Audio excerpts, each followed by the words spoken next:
All right. You feel all right? You feel prepared? Excellent. Well, yes. So, welcome to the Low Value Female Podcast, where we seek to decouple the female sex from economic resource so pussy is worth dick. And today we have a special treat. Rhaziq, thank you for coming on my podcast. Yay! Would you like to tell the audience a little bit about yourself? I am a podcaster and a writer on a children's cartoon show. Ooh. And that's mostly it. Where can they find you? What kind of podcast? I make a Star Trek fan fiction podcast called Dark Trek. It will be on Spotify and Apple Podcasts on June 19th of 2024. Oh, very cool. The cartoon, I'm not going to suggest it because it's not that it's a bad cartoon, but I don't think they would want me to talk about this cartoon, that cartoon. All right. So we'll just assume you're doing something for the Daily Wire. No, it's I can say it's very church related. Oh, okay. Well, that's fine. Sure. Very cool. Well, nice. Church people need cartoons too. They do. I watched VeggieTales. Oh, is it a VeggieTales reboot? No, it's actually much cooler than VeggieTales, but Yeah, that's a high bar. All right, fair enough. Fair enough. Excellent. All right. So today I just wanted to talk to you about your perspective on, the sexual economics and the sexual marketplace. So we'll start with where do you see yourself on the hierarchy of men? So I thought about this question. You sent it to me earlier. When I decided was this, I'd rather not think about that. But That's reasonable. I think there's a lot of ways to answer that question. There's like a self-worth value judgment that I think that's being asked there. And that depends on his day, how I'm feeling, how life circumstances, etc. I think there's a real sort of like straight up, materialist economics kind of to it, which is I am a single man that owns a house and a car and has a job and can pay his taxes every year. So you're ahead of the game there. Well, that's the funny thing. When you talk about hierarchy, right? Yeah. I make just enough that once I pay for all my own stuff, I have no money. And so that makes, at least in the dating kind of market, very difficult because women will meet you and go say that exact same thing. They'll go, wow, yeah, you're doing pretty good. And well, you're right, you work on a TV show, that's, and then it's like, yeah, and I can't really take you out, like maybe once a month, maybe we can go somewhere, but after taxes, I'm just a broke guy again. So like we do. I mean, that is a very typical thing nowadays. Like, I think that's most people now. And I think that also has like been one of the biggest frustrations with young men is that they see their earnings shrink and, have their fathers or grandfathers talk about like how good it was and like, why can't you pay for your schooling and why can't you get a house and why can't you start a family? Well, because everything's worse. Right. Yeah. Because everything's expensive now. Yeah. Something I tell my friends is like, actually, the way, if you really want to start a family these days, what you do is you have a kid in your 20s, divorce that person or whatever, you break up, but you still get to have a kid, and then like that's your family, and you can be connected to them or not connected as to them as your finances allow you, and that person allows you to be in their life. So from a male perspective, like, because I feel like for women, it's a little more they're the default parent. Yeah, no, I don't disagree that happens, but I think that, like all the men I know my age that have kids have had them in their 20s or had them a little bit earlier in life or like with their first wife or previous girlfriend or whatever.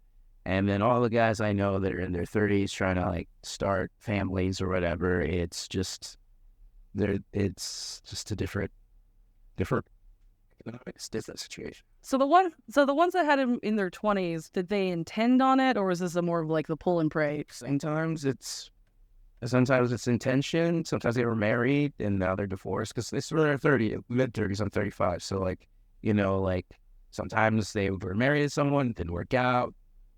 Sometimes it's a baby mama situation, and sometimes those situations are like it was consensual, they just never got married, and then they broke up. So they're, you know what I mean? And yeah, father's still involved in their life and I know a lot of these guys I know are still great dads. They're just not with their moms anymore, or the mothers of their children. But now they get to be 35 and have a family and then also work on their career or whatever. And it's like it's interesting. Like you can do that now. When I was growing up, it was like, oh, if you had a kid in your 20s, you were not seen as particularly a very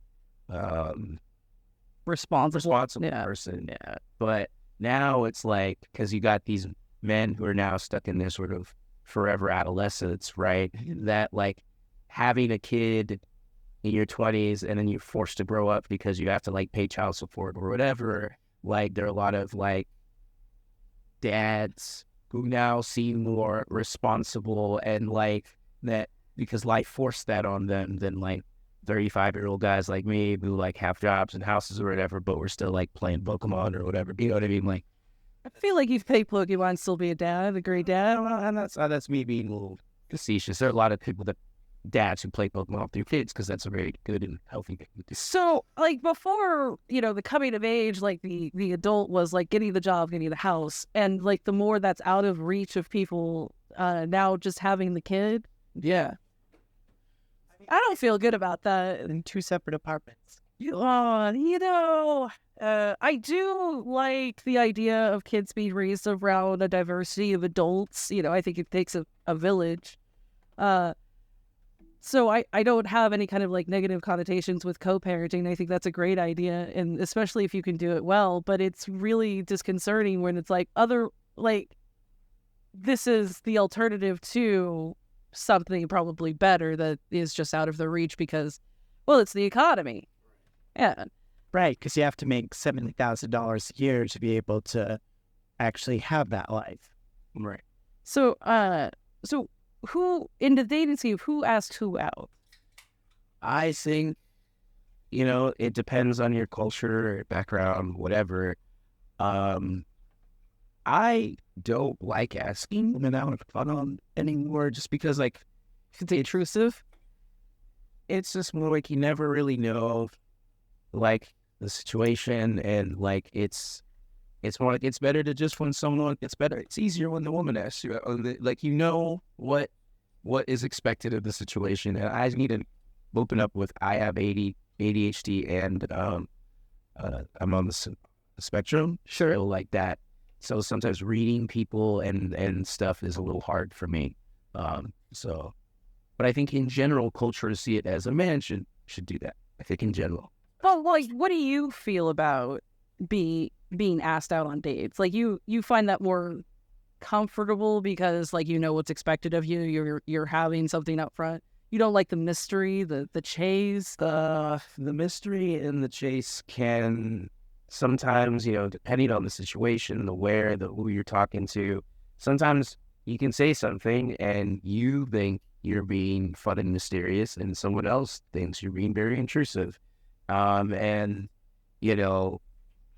sometimes you think, you don't do those things at work, obviously, but then like sometimes you're in friendly spaces and women don't want, women don't want to be harassed all the time, right? And so like, so you're like, do you do this in a public place? How many times has this person approached it? And like, rather than trying to figure all of that out, it's sometimes easier to just be like, oh, this person is expressing interest. I can now, mystery can come after that. But like, yeah, no. And maybe I'm a coward. That might be the... No, no, you're being respectful. That's perfectly fine. That's... This tend to be what women want these days, from what I have perceived as well. I'm in 2 relationships, so I wouldn't know, but because I don't have any more time for it. But See, I did my dating life in Salt Lake City, and let me tell you, those Mormons are not aggressive at all. And so it was like getting anything out of them was kind of difficult. I don't know if, like, here in Texas, you have like the Southern hospitality, but in the North, you have the Northern freeze. And so it becomes like a much dicier, and because women who are more aggressive are definitely penalized, it became much more tricky for me to kind of like maneuver. So it was like a breath of fresh air when a guy was actually aggressive. But I can definitely see here in Texas that would be super annoying. Yeah, I think there's like a ContraPoints bit where she says that being a woman on dating sites is like, you know, you're like relaxing on a Chase lounge while people like fling dicks at you. Or just be 14 on Instagram, I guess. We had an episode. That was It's not good. it's a good episode. It's just not good that we Yeah. it's just not good that we have, well, our social media platforms tend to favor, you know, the predation of young girls and boys. And Meta doesn't care, has explicitly said they don't care in emails, in lawsuits. They're like, we don't actually care about children. We don't. But yeah, so in relationships, do you do housework? So You have your own house. yeah, so that's an interesting question because, like, if I think about my last relationship, it was 7 years. I think in the beginning, I shared equally in responsibilities, and then I think when things became strained, when I think I wasn't feeling super healthy, they weren't feeling super healthy about things, themselves, myself, whatever. Then things started looking more traditional in a, I don't want to say toxic sense, but actually by the time it ended, it was like I cleaned up my stuff, they cleaned up their stuff, and that kind of happened whenever it happened. But, you know, When you were really depressed at that point, if I recall correctly. yeah, I was a very depressed person. And so but I think when everything's healthy and everything's good, I think I do, I'm going to try to be fair to myself and say, like, I do 45% Okay. and like of the work, like, but then I own my house and I do all the stuff around my house. So there's a whole thing where, like, You do maintenance. I do maintenance. Yeah. I'll pay for like the contractor, the plumber, the like the guy to cut the grass, this, that, the dude to check this stuff. And so then, like, when I'm done doing all of that, I'll be like, I don't know if I gotta wash the dishes, right? Like that will sometimes be my approach to things. And so yeah, I wish I could sit here and say I am a 50% man, but I like know that's not realistic. I think I fit more in the national average of like 40 to 45 or something. What do you expect of your partner? I assume female. I don't expect anything, and that's Nothing. Yeah, You're like, she could be a slob. yeah, and that annoyed my mom to a great deal because, like, the person I was seeing also kind of did about 40 to 30. So there was like 5 to 10% that just was not getting done. Yeah, like would get kind of, yeah, that was kind of the situation. I mean, that's very real. Yeah. And it's like there's like a gray area of like they just clutter. Sometimes it was cleaned up, sometimes it was shifted around. It was always just sort of there, like a I wonder if that's a generational thing, that our generation is just like more okay with mess than our parents' generation because we weren't like beaten about it or whatever, what have you. But like, because, you know, my house is always a little messy. Admittedly, I have also 2 children, so what are you going to do? Well, they stopped doing the white glove. And once they stopped, the government stopped like threatening people to take their children away. I think that's where we really went downhill. The white glove. So, you know, social workers would come into a house, especially minority houses, and would like with a white glove, like if it was dirty, they could like threaten to take your children away. Wow. Yeah, I mean, I read a book that said that like CPS is like essentially a child police system for Black people. yes.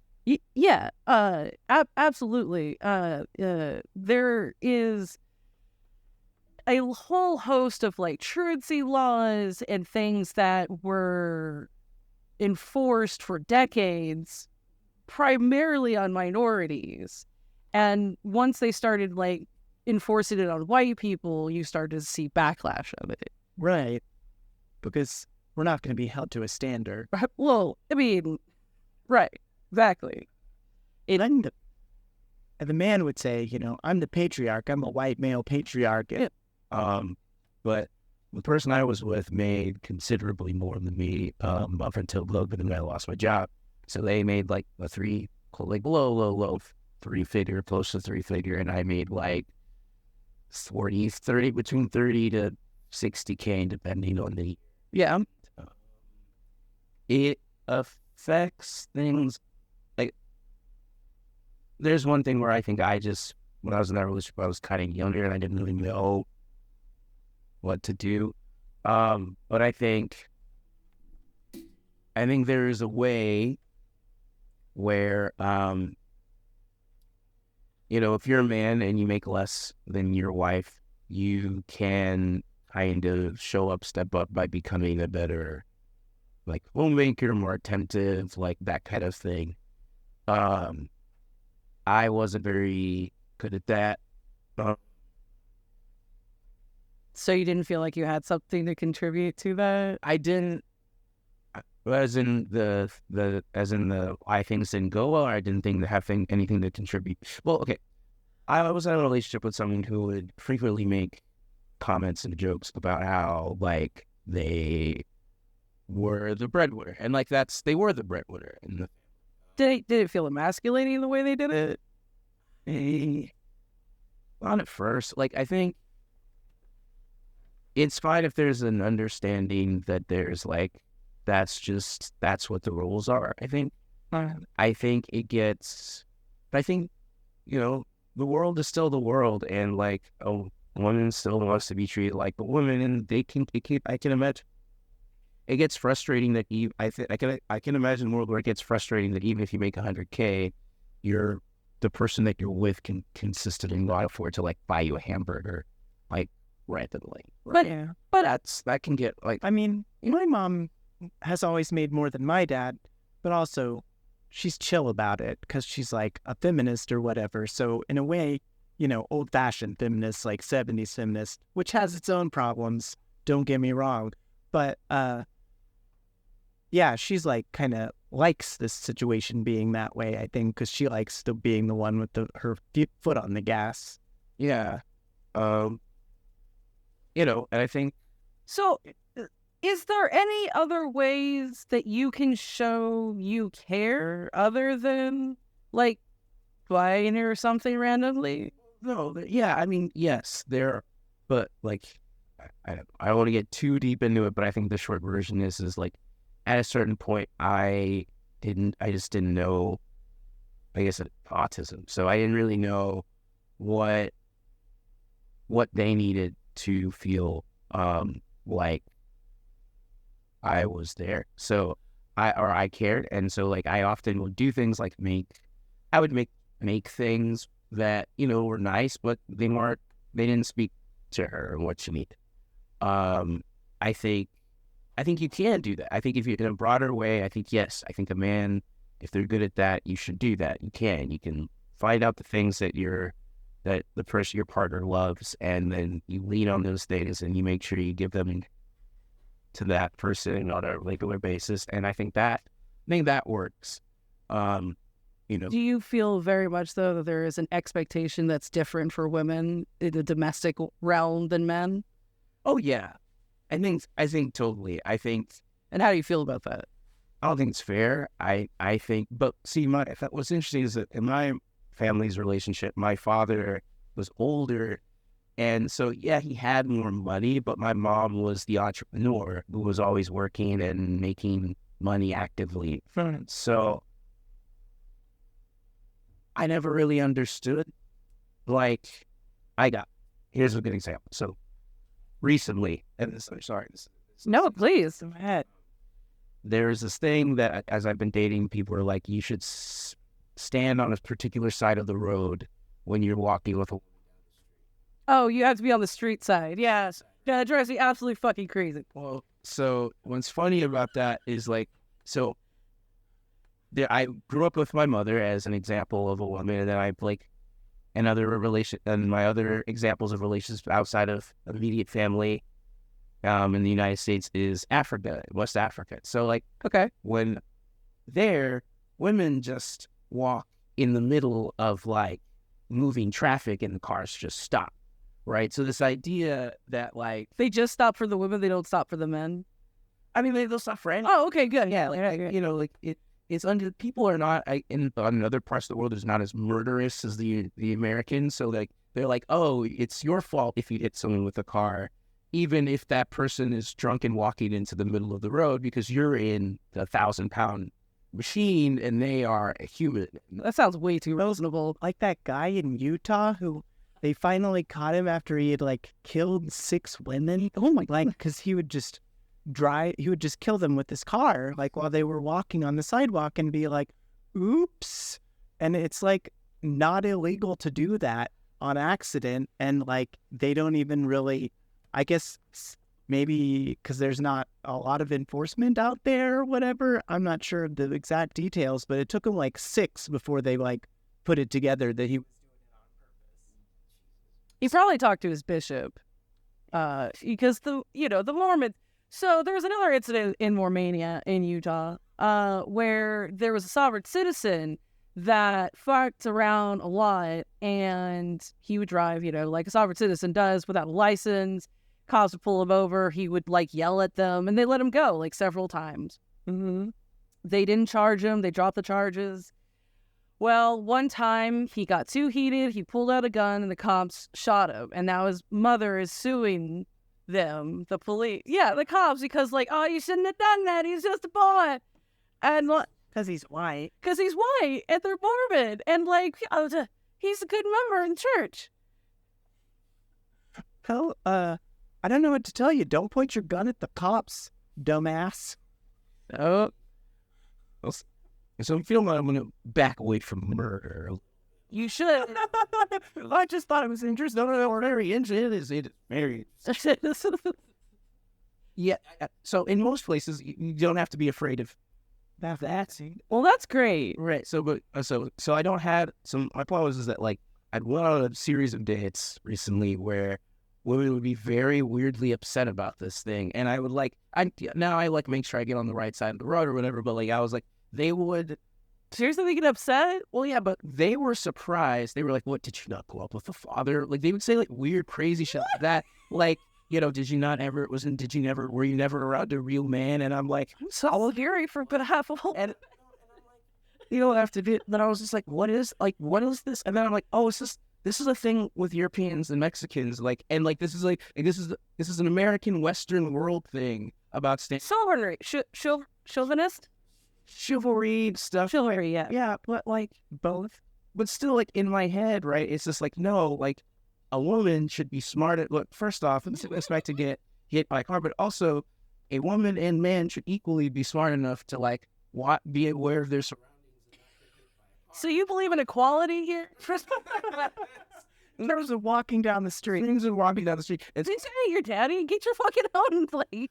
And so that's how I felt. And that's more of like my feeling about like the money relationship thing is that I was in a situation where my mom was an entrepreneur. My dad, also was a working man and traveled for work. And so in my head, it was like, oh, mom and dad work.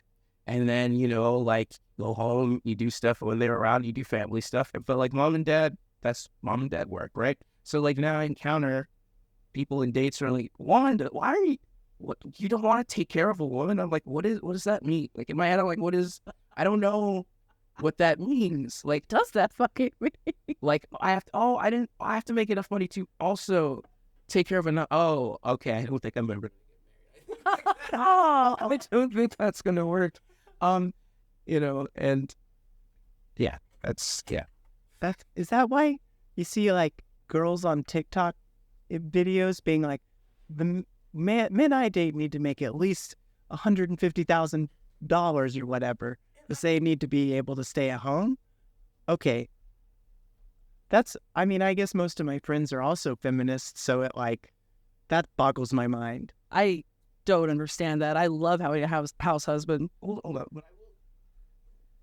So it is very easy for a woman to date a guy, has a job, he loses that job, and then they're in a bad situation. That happens to a lot of women, I think. Mostly poor people. Well, rich people lose their jobs too. Yeah, but when rich people lose their jobs, they don't have to miss rent. But yeah, when I come across women that say things like that, I used to get really about it. But now it's just more like, I think there are a lot of women who are traumatized by financial. I think there's a thing called financial trauma. I'm saying it weird. No, there absolutely is. You're 100% right. Those, yeah. And I think there are a lot of women that have gone through financial trauma. Sure. And so they're like, when they say things like that, they're like, I don't want to end up in a situation in which I have a second dependent, because in this economy, in a lot of ways, for a lot, especially for like men of color, right? It's easier for like women of color often will get more jobs or get better paid than like a man of color. Like this is like, you can check the numbers on that. It's like, no, I have. Yeah. No, you're absolutely right. These situations to get like a better paying, regular job than man of color, so you can end up in that situation a lot. So I don't blame women for saying that. I think my thing is that I'm like, man, I think they just don't know how bad, some ladies, I don't know how bad it is that like, I don't think I've had a job that lasted over 3 years, like in my, like a career type job. I don't think that's ever. I mean, you are a creative, right? Like that is kind of But no, I've worked jobs that were not art that it didn't last over 3 years because this company folded. Oh, sure, yeah. The market, whatever, layoffs, I got fired, like all these things, all of the ways you can, I get bored. Right?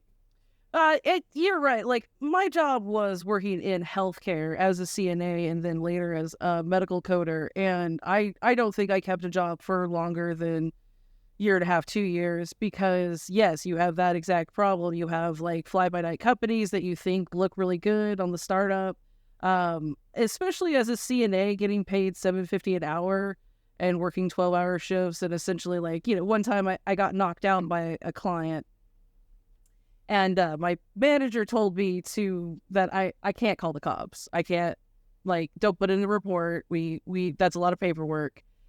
And that, the people that I was working with were obviously on the lower end of like the social economic status. Like that's who does that kind of work for very, very little pay. And yes, they just have huge turnovers all the time.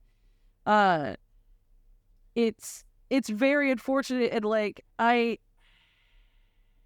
there's a lot of financial trauma to go around, not just for women, but for men as well, who feel like the promise of like the good job is a lie in the similar way that the cake is a lie in Portal.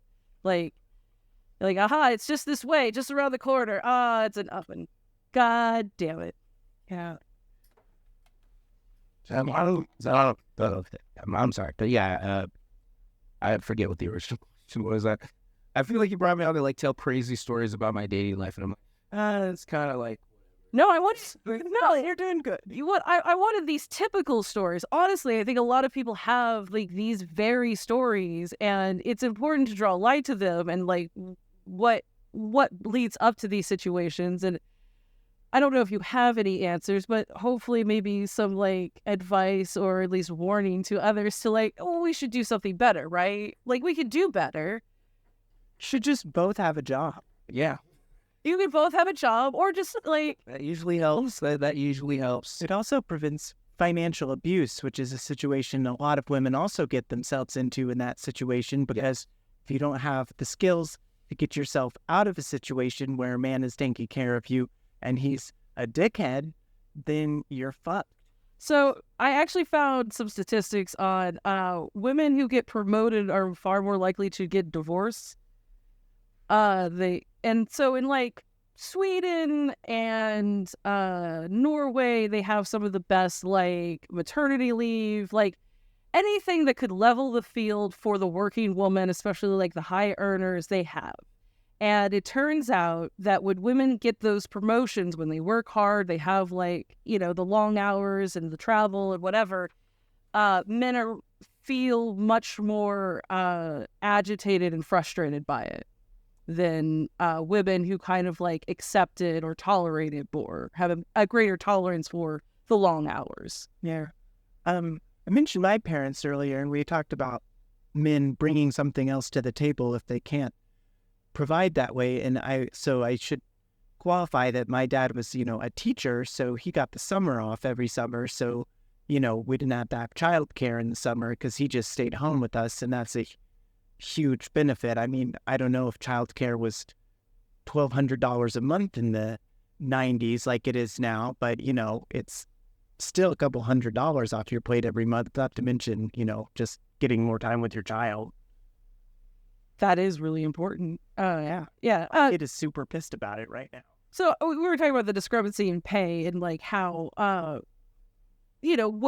does that affect like the relationship dynamic? And obviously, like all things being equal, it seems like you would be fine with them making more as long as like you felt like you could equitably like reciprocate.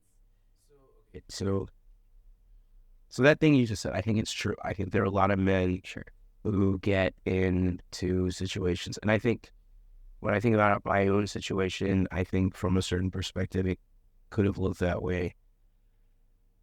I don't know. Like when you say this thing, financial abuse, I think it's real. I think that, and I don't disagree that it's real at all. I think I was often in a situation where I felt trapped because I never made enough money with the person I was with made more money than me, but I never made enough money or was stable enough to start a family. Right. And they were, but I wasn't. And so it was on me to make enough money to be able to prove that we could start a family. And so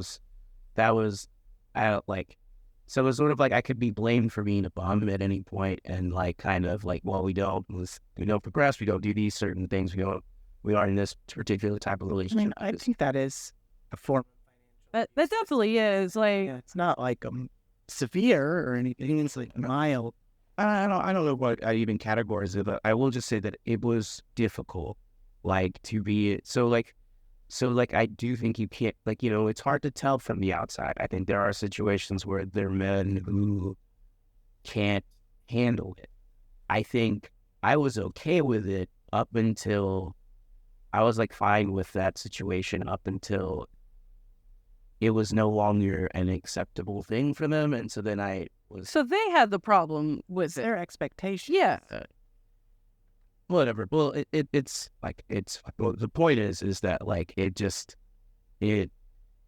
don't know, like if when expectations change, you can go from being a guy that's super chill with your wife making more money to you than to a bum that like will just take his wife's money and not like do better for himself. Like the line between those two things can be very opaque depending on how depending on the context. So I think one of the first episodes of the Three Stooges showcased the He-Man Woman Haters Club, and the premise was these men were fed up with women taking it easy, taking men's money, and sitting on their ass and eating bonbons all day. Like, and so for a stay-at-home wife, which was the acceptable way to be, the difference between being someone who was like a hardworking housewife and a domestic helpmate and all this other stuff, and being a lazy gold-digging, whore, was something that women had to be aware of at all times. And so I think just in our capitalist culture that just primarily rewards people that to make money, I think that's where we see value. And I think that's wrong. Yeah. Because domestic labor, regardless of who's doing it, isn't valuable. Domestic labor is valuable. The reproductive labor that we do is like... But not to our society. Exactly. Yes. We're trying to cut it out. Make it more efficient. Which, I mean, at this point is probably impingent on us to bring up the fact that stay-at-home dads do not do as much housework as stay-at-home moms. This is true. They can. They can, but they don't. But they don't, right? And that's... I'll even put that in... I was, I guess, a house husband that probably did not do as much work as what I think is expected of someone. But were you like morally against it? Okay, so you could have learned if you were like pointed out, or she like had said it to you in a way that was useful or Well, yeah, but there's, I mean, I think that I don't want to get too into them because it's sort of like I don't even think they knew. Like they, Right. sometimes you don't even know. Well, the unconscious bias is hard to deal with, and I think a lot of women do struggle with that. Hell, so the president, the new elected president of Mexico, guess who that? You know that husband is? No, who's Guess what the husband does for a living? What Trump's government's base? He's a financial risk assessor. Yeah, yeah. So even there, the most powerful person in the country, and yeah, and then you have she does the housework. She pays so she's got like a whole harem in there for her. Like I'm pretty sure. Yeah, I mean, she's the president. I'm sure they have help. But she's the first Jewish elected president and the first female elected. And it does look like Mexico has taken serious steps into putting forth like female candidates. So at least that's what I've read. So that's cool. Again, why couldn't we do it here? No? Well, we almost did. I mean, Hillary Clinton won the popular vote. Yeah, but if Trump can't run, I'm sure Nikki Haley will definitely become president. I can see that. Nikki Haley has no chance. No, there's not a red-blooded Republican man that will vote for that woman. I think Tulsi Gabbard. Oh, sorry, that's Tulsi Gabbard. I don't know. No, Trump's gonna run, and that's it. No, I mean he's running now. We don't know. But if he feels over, if he died, or like if he like an alien abducted him, I think either one of those Hunter would not be so sweet. Haley, Tulsi Gabbard. Let's not put too fine a point on it, but Tulsi Gabbard is hotter than Nikki Haley, speaking as a lesbian. Yeah.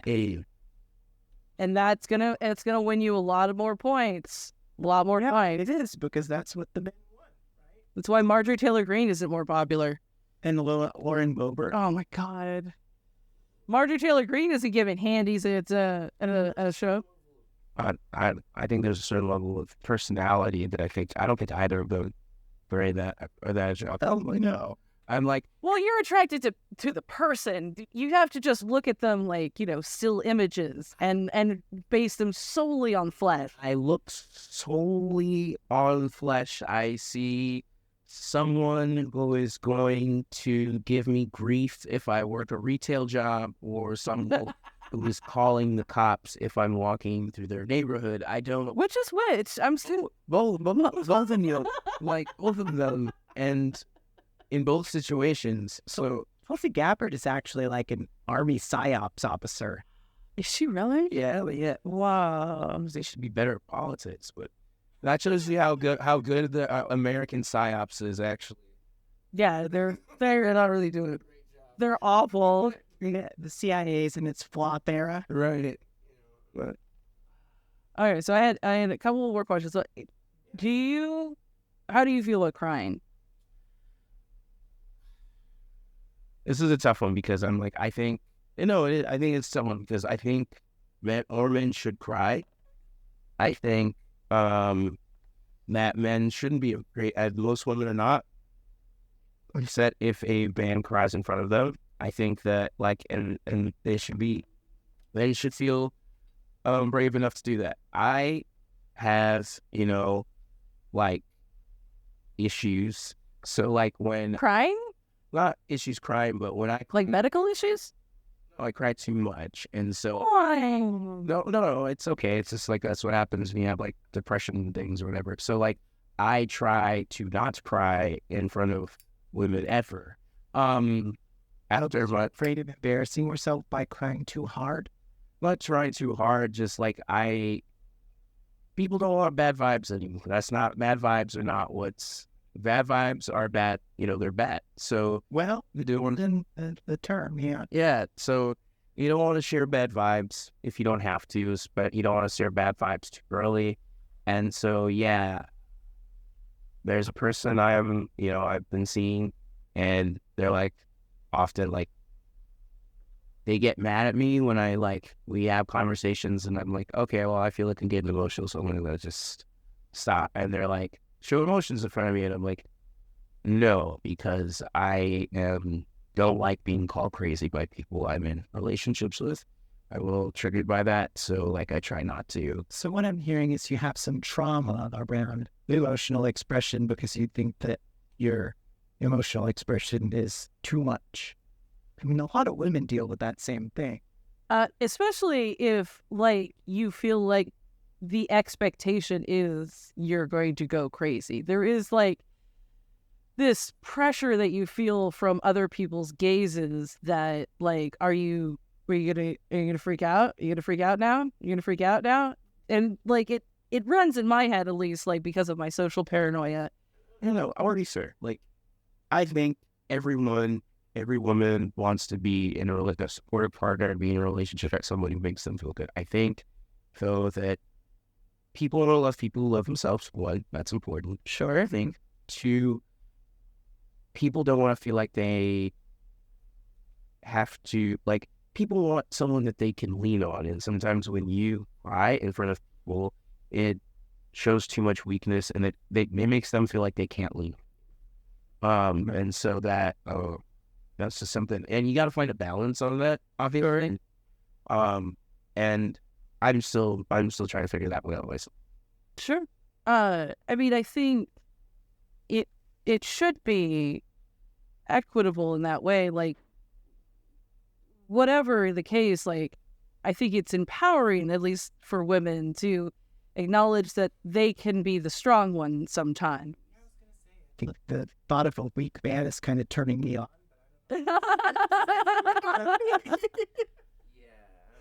I've seen those femdom videos. Being emotionally vulnerable and connecting with someone on a human level is, I think, satisfying, and I think is human, and I think is something that we crave. And there's nothing wrong with having weak moments, and you can even piss people off in those moments and still come back from it because you could acknowledge what you did, or you could just move on and it can have a dialogue about it, because we're adults and sometimes people have emotional problems. It traumas, scars, God knows I've had so many. That being said, I mean, some adults are less emotionally aware than my 4-year-old, which admittedly my 4-year-old is Pretty emotionally aware. Unusually emotionally aware. Yeah, she's very... And she knows how to press those buttons. Mommy, I'm feeling angry because you're not paying enough attention to me. It's like, hey, are you 4 or are you 34? But you keep rewarding this behavior by talking to them like a person that has their own thoughts and emotions, and negotiate okay, this is what we can expect from this exchange here. That's ridiculous. Yeah. Only from a social work. Children are our property that are empty vessels that we should fill. You don't have to do blanket training. No. That's true. I do have a child of appropriate age for blanket training, but hitting kids makes me feel bad. So. I understand, and you should. That's a good feeling. I'm glad you feel that way. Yeah. So you talked a little about how women see you crying. They might perceive you as weak and not unreliable, maybe. Yeah. So how have men seen you crying? Yeah. And have you feel more comfortable crying around men because maybe they understand? Yeah, there's this really awful incel joke that's running around on the internet that's would you rather cry in front of a tree or a woman? And I'm obviously a tree. Is this the response to the bear question? Yeah, it's an awful Perfect. And it's I hate how much I identify with that, where I'm oh yeah, totally. I have cried in front of inanimate objects, in front of it used to actually piss off my ex that it was easier for me to cry and hug my dog than it was for me to do that with them, because it's not just that, I was just too afraid of that being used against me later. Yeah, that's what I was about to say. Your dog's not going to play emotional games with you. That's yeah. I mean, just talking about so I cry in front of men all the time, and like men are very safe to cry around. Certain men, surely. Not even the shittiest dudes, like, they'll like give you shit, but if they like, I've never been in a situation where they're like, I see you really like you're hurting. They will be like, they'll give you shit, and then they'll go, all right, bro, I've been there before. Let's just what do we got to do, right? Let's. But they try to find a solution to your problem. They emotionally recognize you. There's some solidarity. In solidarity. Yeah, no, every time I've cried, even after my relationship, they more or less said, you need to find a man to cry in front of. You shouldn't. Like, what kind of women do you date?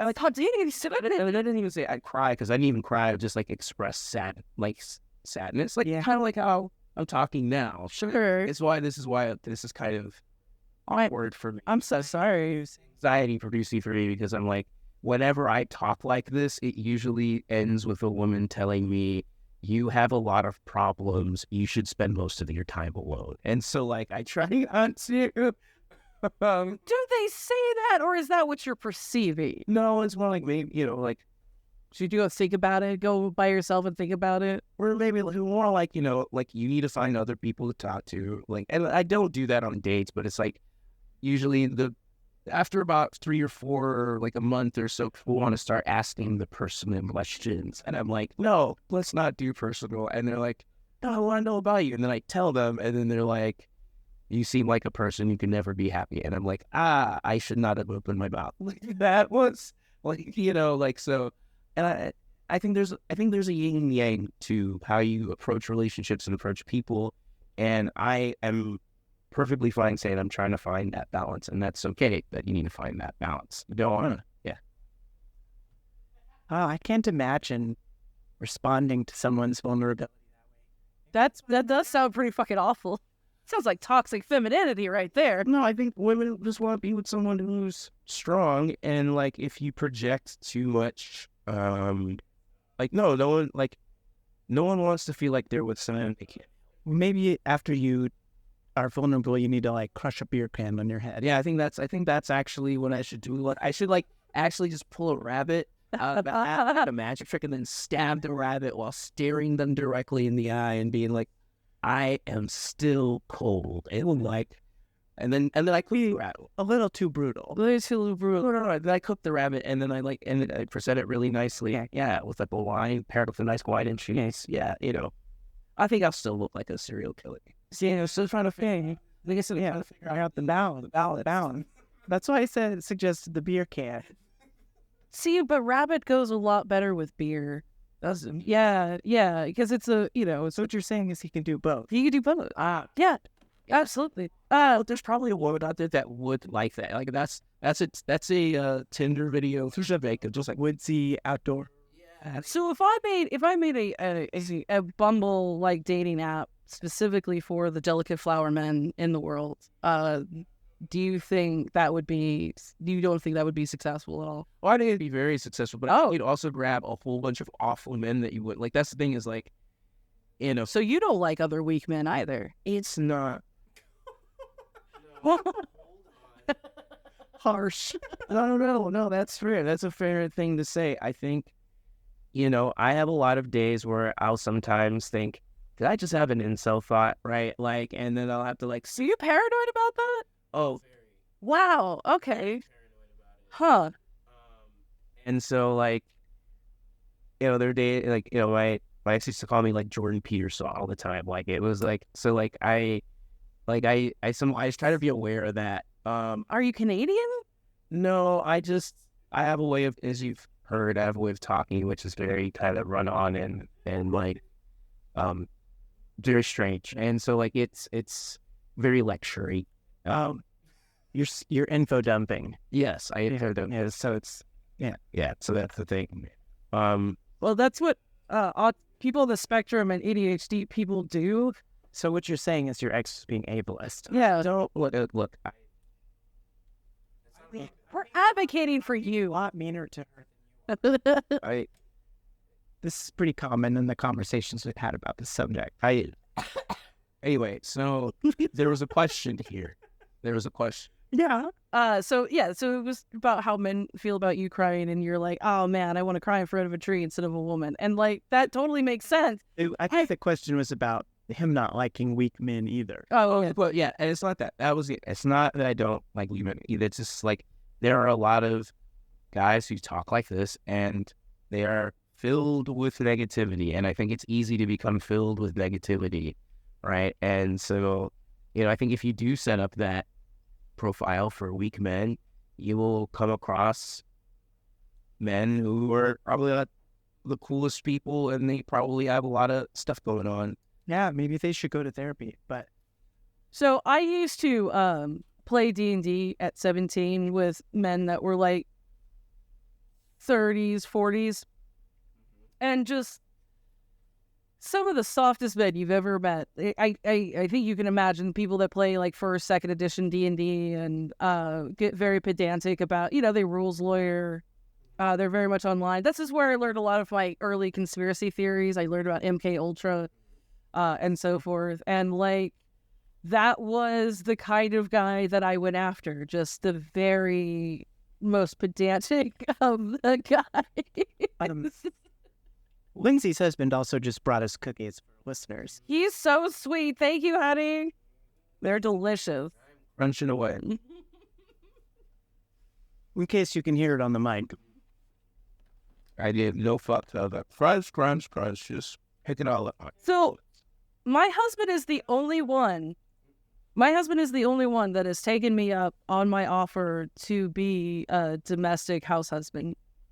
All the other men in my life have basically said that it's emasculating. Because John is both soft and hard in superposition. Yes. And so it really makes me it makes my heart hurt to hear when women, when given an opportunity, reject it out of hand because of some preconceived notion of what masculinity should be. Like, if anything was toxic, that seems like toxic femininity, to put very unreasonable expectations on these men in your life who may be vulnerable or maybe having a hard time. Why are you oppressing yourself and those around you, ladies? Why are you encouraging this system? It's a bad system. Bad system. Naughty system. I did have a final question about cheating, if you have any thoughts on cheating. Well, yeah, that's what I thought a lot about. And the answer is, have I done it? Yes. Has it been done to me? Yes. How do I feel about it? I tried to be poly, so that wouldn't be a thing that, like, I wanted to live a life where that wasn't a thing I needed to worry about. Then as I tried doing that through life, it occurred to me that you can still cheat and be in those types of relationships. And Sure. And there's also a lot of varieties of what that means. And so, What do you think the contributing factors are to that? for me, my partner told me that I would never be mentally fit or enough or stable enough to have a child. And I recklessly and abandon started cheating. So you felt out of control and you wanted to feel more in control. I wanted to feel more in control. I did a lot of things I'm really not proud of. Sure. And I just felt like there wasn't a lot of meaning. So like I did it to make myself feel better, and ignored the fact that I was hurting someone I was with. Right. What I should have done was just ended the relationship. Sure. For that. But I did not. Were you enjoying hurting her at some level? No, I didn't. Then? What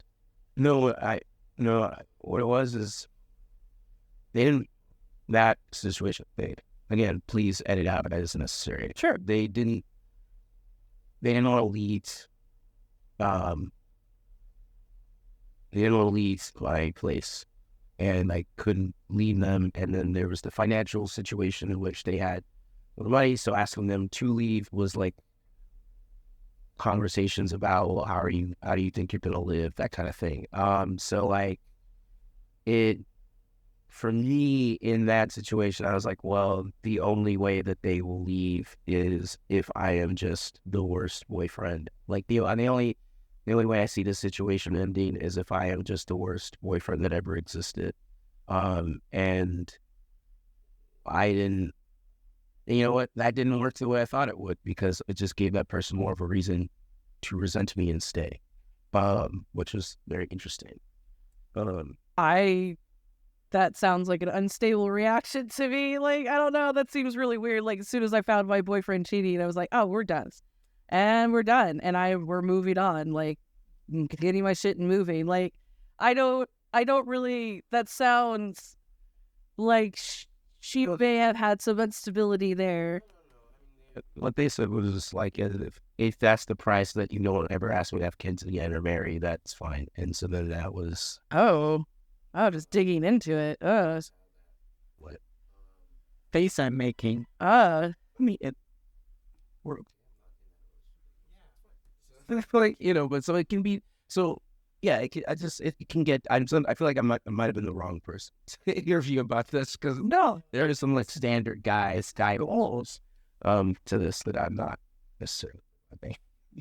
Well, as women who stand, somewhat outside of this framework that we're elaborating, in as much as, we're trying to be conscious of it and reject it, as it were, it's like, I think too typical of guy answers would be boring. But yeah, that's why I feel about cheating. I don't like doing it. I want to be very clear. Like, I hate it. That was why I prefer being poly. If being in the... You want to be honest with your partner. Yeah. So my parents were together for their entire lives. Okay.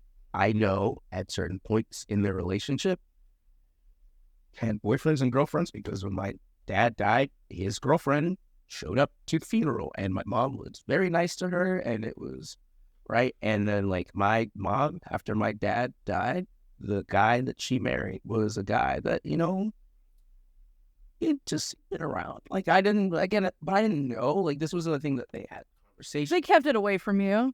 But like, fair. when I did talk to my dad about it and my mom about it, they were like, and my ex used to tell me that I was I might be a sociopath. I want to be very clear, like, because you're autistic. It's okay. No, what it is like, my parents were all like, when they explained it, because I did get a whiff of what that was going on when I was like in college, and they were like, well, to us, a family is like a business project in which you're trying to raise a person and build a house and a home. That's not necessarily connected to the mistakes or things we do, like that like both my mom and my dad sort of explained, like, that's not family stuff, so doesn't concern you, really. That was how they explained it. Like, why are you asking? This is none of your business. None of your fucking business, kid. I'm an adult. Like, I'm an adult. When you become an adult, that you figure it out for yourself, was like kind of how. And so, like, my feeling about it was like, I would like to be in a relationship like my parents, where I don't care what my partner does, as long as we're caring about building a family.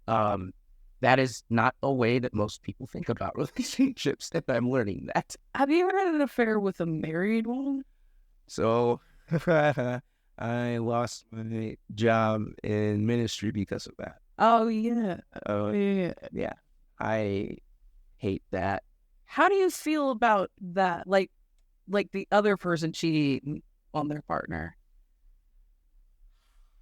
I dislike those people.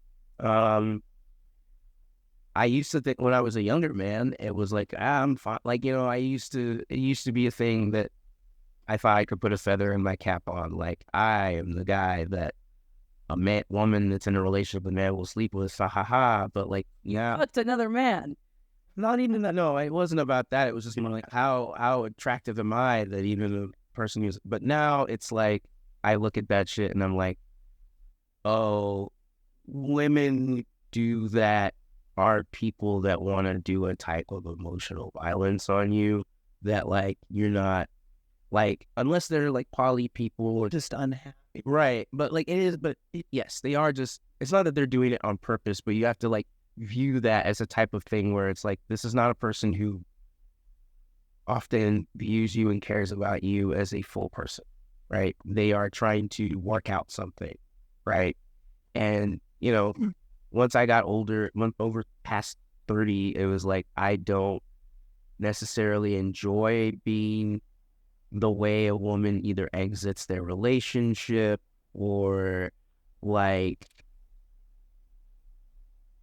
transposes their whatever like fantasies onto me, right? That's another thing I don't like, is that like a woman is in a relationship with someone, they start seeing you and they're not seeing you. What they're seeing is the thing they want that isn't in their current relationship. And they will add those things onto you even if they're not there. And so one thing I was like, I don't want to be in a situation in which some lady is leaving some guy, and that guy is essentially just like a nice version of like me, like when I'm is a version of me, but all of the energy and all of my soul has been sucked out of me, and like I can look like that guy. You know what I mean? Like, hey, that's what I've come to my, like whenever some woman is like, my husband, boyfriend, whatever sucks, let's have sex, let's hang out. Like now I'm just like, my brain goes, does that guy really suck though? Or like, is he like, I mean, a lot of guys suck. They do. And like, but like, my first thought was like, but how does he suck though? Like, does he like, yeah. And I don't, and then I realized I still don't like that. Like, and I just rather leave your husband or tell me that you're in a situation that where it's like actually open. But don't, It's called growing as a person. yeah, but don't do that. Don't ask me to have sex with you. Tell me, because that's the thing. Oh, I'm the most important person, blah, blah. And then like, no, you're not. And it's fun. It sounds like you've been lied to a lot. Maybe, I don't know. I think a woman who's willing to lie to their husband about who they're having sex with will definitely lie to you. Like, what? Let's not lie to you. I mean, I don't want to be a little fair because there's a lot of married women, and maybe I'm thinking about me, but like there's a lot of married women who've had affairs for no other reason than for recreation purposes, and told the other person that was for recreational purposes. Like, didn't try to string them along, didn't try to do that. I think there's a lot of people out there that don't try to string them along. And I don't think I was always strung along, but then also, again, it's just like, I don't like, here's the thing, you get in a relationship with someone who's, I just want you around for fun, right? This is a thing that happened with me and the local artists, right? Yeah. They were they weren't married, but in a very tight relationship. And so my understanding of that relationship is I show up whenever they want me around, but I'm not supposed to be taken too seriously. And I didn't put myself in a serious category with that person. Then I started trying to like date a normal person who was who was poly and like fine with that friendship, but like it was like, but we're dating and you can't do that, or not that you can't, but it was just sort of like, choose like your time wisely. Yeah. And that person in that relationship got super upset, like got really upset about it. So their expectation to not invest a lot in you, right, was not the same for you. You had to invest into them. Right. And that's often what those relationships for me tend to work out like. It's that it's a person who I can't invest too much of my emotional time into, or else I'm annoying them or I'm doing bad things. And then if I pull back too much, they get like annoyed or offended or like, because they want you the exact amount that they want you. Right. And your desires don't really enter into it. You're just a plaything. Or it doesn't even have to be always a plaything. Sometimes it can just be they are married. They have husband, kid, school, work, whatever. And so they've penciled in time for dude that shows up. And like, dude that shows up. Right. And like even my masseuse. Right. And even then, like the more scheduled their time is, right, they become more annoyed with you when you can't make their schedule because that was the time they penciled in for you. Not like a random Tuesday. It was like that Sunday when they could get the babysitter, the this and the that and the that and the that. And yeah, that can get hairy and strange. And then also that often depends on what that other relationship is like. So when they're like, that was another thing I don't like about being in those relationships. When that person's relationship is bad with their husband or girlfriend or whoever, right? Oh, wow, they have endless amounts of time to see me. When things are good, right, then it's like, you can't, like, I have to rethink, or sometimes I'll just straight up break up with you, like, and then, like, you got to do that whole thing where they break up with you for 2 months and call you again and be like, I'm sorry, or pretend that they didn't do it. And it's just like, that just becomes frustrating and annoying. And I just am like, I'm a hermit. I live with my dog. I hang out with robots on my computer. That's what I do. So, just to wrap up, I'll ask one more question. What does body count matter to you, a partner? Man, I'm 35. Any woman I've met has been with a person, woman, man, whatever gender person. Like, if you have it, either you are probably too young for me, or like there's something going on, and you're like, if once you find out who I am, you will think I'm the devil. So there's not even no point in engaging. Like, there's like, okay. You know, all right. So single moms out there. I'm not gonna date a single mom. So if she has like what if she's like a former like adult actress? Again, like, do they like me? Oh, so that doesn't matter at all. That not even. Why would it? Like, it's not like, a lot of guys do not like high body count ladies. I feel like it's very. This is gonna say some really dumb misogynistic shit, but I think those are men with small penises. I think if you're, don't body shame men. I think if you're a man, certainly insecure. Metaphorically. Yes, metaphorically. Yeah. I think small dick. Yes, small dick energy. I think if you are good with what you have, right? Sure. You understand that it doesn't really. First off, if you have I'm not talking about myself or whatever, but if you're well endowed, right? Like, you know that having a well endowed member doesn't matter. Like, woman will leave you for a dude with a tiny penis if, like, for whatever. Like, that really doesn't matter to women as much as men like to. So I'm really glad that you recognize that, because the first time I was with a dude with a 10-inch dick, it was really awful. Yeah, like, it wasn't comfortable, and he was also just not a good dude. And like, I guess that does matter if he's like a good dude or not. Was it the Jabba? No, Juggalo was awesome. But that's for another day. But my point is like, yeah, the only reason I'm worried about how many different people you've had sex with and how that might affect your psychology is if I'm worried that, like, if I have sex with you, you're going to compare me to every other man you've been with. But here's the truth. That's not how it works. I don't think it works that way. I think the new person that they have sex with, it's like all slate clean. It's all like a new person every. No, so the incel like line is like roasties, right? Where like the girl is like straight out. Oh, yeah. Like, you can tell how much sex a woman has had by how floppy her vagina is. Yeah. I've never. So that's an incel thought. So as long as you don't have those, I think that's made up. I think that's made up. Like, it is. Yeah, that's made up. No, I'm glad you. Yeah, I think that's not how biology works. No. Oh, yeah. No. No, you've had sex with like single mothers, like, or like, or is that the only thing that does that is like pregnancy and childbirth? Sometimes, and like I think it's like a lot of childbirth. Like, it has to be like you have to do like almost 1910s it kind of like childbirth. Like, you know, quiverful. Yeah, that kind of thing. You know. So anyway, that's it. So I appreciate your time, and you have a podcast which is Dark Trek. And we're not supposed to talk about your other project. And where can they find you? You can find me on Spotify and Apple Podcasts on June 19th, 2024. Thank you so much for talking with us. Thank y'all. As always, thank you, Taylor, for being here. Been great.